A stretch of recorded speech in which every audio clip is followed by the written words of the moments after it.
Bom, então vamos comentar aquela frase do Kandinsky, em que ele diz assim: em nosso domínio só conta a experiência vivida, visto que não pode haver definição sem experiência prévia. Muito claro, né? Então isso daí surge a pergunta. Por- Todas as concepções que nós entramos em contato, todos os conceitos que existem circulando nos livros, pelas exposições, eles são fruto de uma experiência prévia. A pessoa que formulou aquilo sabia daquilo que estava falando. Porque repara bem, a realidade da arte é uma experiência. Aquele exemplo da música. Você, quando ouve a música, você tem uma experiência. O sentido está nessa experiência. E como é que eu posso formular intelectualmente essa experiência? Um sentimento não pode ser formulado, ele pode ter nomeado. Eu posso nomear tristeza, posso nomear o que eu quiser, mas eu não disse nada com essa palavra. A experiência vivida, ela é incomunicável. Então, quando você entra em contato com os discursos da crítica que existem nos livros por aí, ele não tem um chão. São discursos interpretativos. Quem fala isso está falando de si mesmo. É uma interpretação que não te aproxima do objeto. Ao contrário, te afasta do objeto. Então, na verdade, é um processo de alienação. Você está ali tendo uma experiência dentro do objeto e vê alguém dizer para você o que é que você está vendo. Mas o que você está vendo não é, o problema é a experiência que você está tendo. É aí que está o sentido. O sentido se faz na consciência do observador, ou do leitor da poesia, ou do ouvinte da música, como experiência interna a ele. Então não há por que colocar, verbalizar a experiência de quem quer que seja. Se trata daquilo que cada um vivencia, ponto final, não tem que se falar sobre isso. No caso, por que o texto do artista não é quase considerado? Quase não é citado? Não, é por quê? Porque o artista não tem uma teoria argumentativa. Ele não está argumentando, ele não defende um ponto de vista. Ele não está falando da experiência própria dele, está falando da experiência, não da reação dele, está falando da experiência vivida que ele tem ali. A experiência vivida é que é válida. Então o que um pintor tem para dizer é no ato de formular a obra dele, no processo dele, esse é o depoimento que ele pode dar. É isso que ele tem que fazer, é que ele fala. Bom, é por isso que o Kandinsky falou assim também, aqueles que não sabem observar têm que deixar em paz a arte poética. Ou seja, não há por que ficar falando de pintura, de arte em geral, assim, pro vazio. Então você não tem nada na sociedade que aproxime o cidadão comum, o cidadão que é o leigo, da obra de arte. Então, o que o artista, as pessoas que estão interessadas em arte deviam se aproximar é justamente dos textos dos artistas, dos depoimentos do que o artista falou, e procurar vivenciar isso. Porque é aí que você pode ter alguma experiência. E tem que confiar também no seu próprio discernimento. Você não pode se aproximar da arte achando que alguém por aí tem um conhecimento superior sobre isso. Normalmente, as avaliações que eu escuto sobre arte, desses programas como Arte 1, por aí fora, são ridículas. São completamente ridículos, são interpretações imbecis sobre aquilo ali. Eles não te esclarecem nada sobre o quadro que eles estão comentando. Entendeu? Repara bem, a teoria da arte só pode ser pronunciada pelo próprio artista, por aquele que faz. Ela não é uma interpretação de fora. Ela não é uma coisa que qualquer um chega perto e diz. E é justamente isso que aconteceu. O Delacroix reclamou disso no século XIX, de que justamente por ele ser um sujeito do ofício, por ele trabalhar com arte, justamente por esse motivo, ele está desautorizado a falar sobre arte. E as pessoas que estão de fora, que chegam agora, é como se elas tivessem uma noção de conjunto, um distanciamento que autoriza ela, que legitima ela como comentarista. Então aquele que faz, aquele que produz, não pode falar daquilo que ele produz, certo? Agora, o que vale então é a experiência da produção. Todo conhecimento artístico advém da experiência da produção,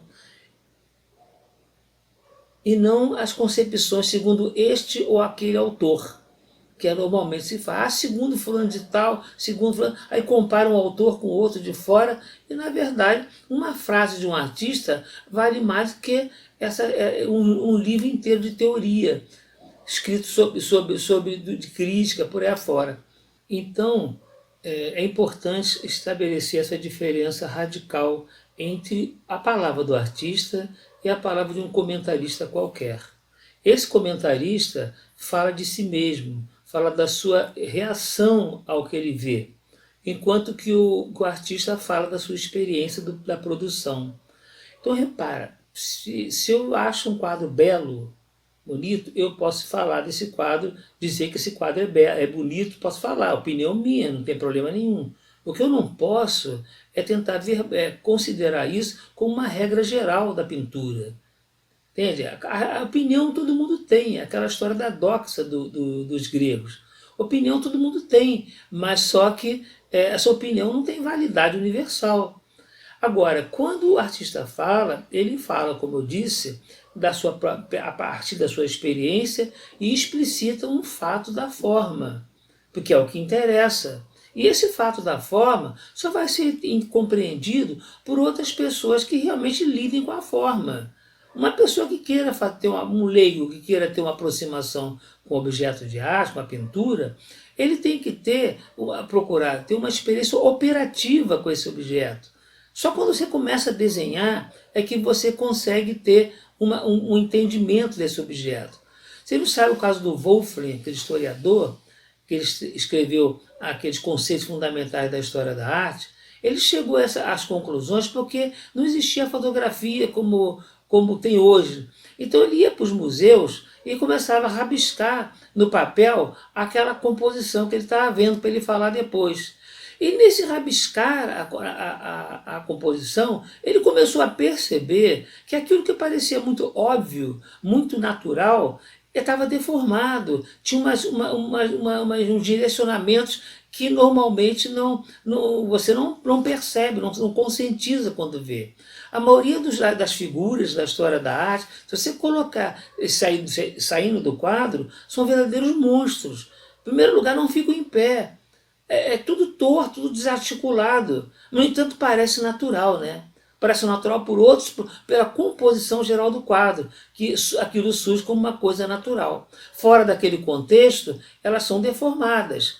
Então, quando você observa um quadro, você pode ter certeza que a conclusão mental que você está tendo não corresponde à realidade daquele quadro.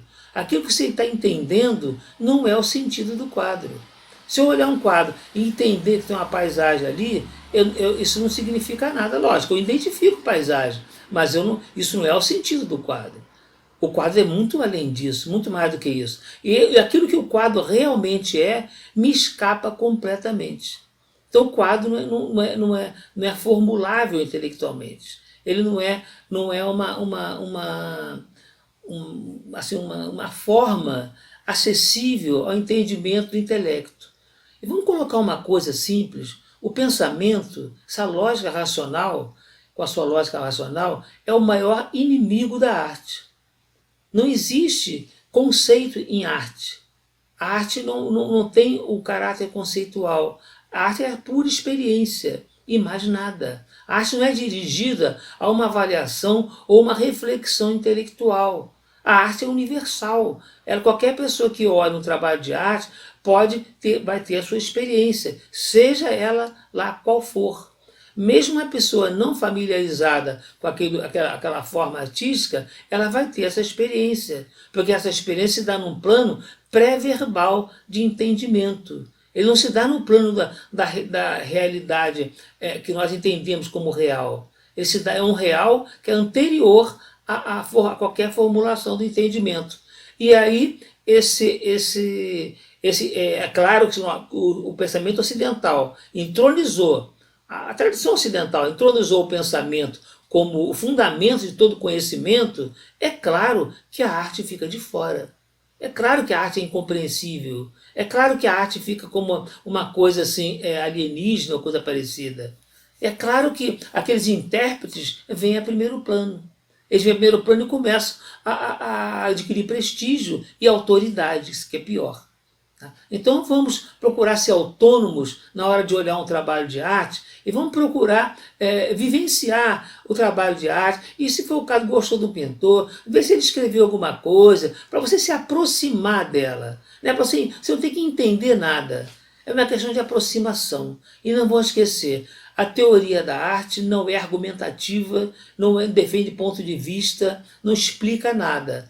Ela simplesmente define um fato da forma. E isso a forma é o que caracteriza o objeto de arte. É com essa forma que você está tendo contato.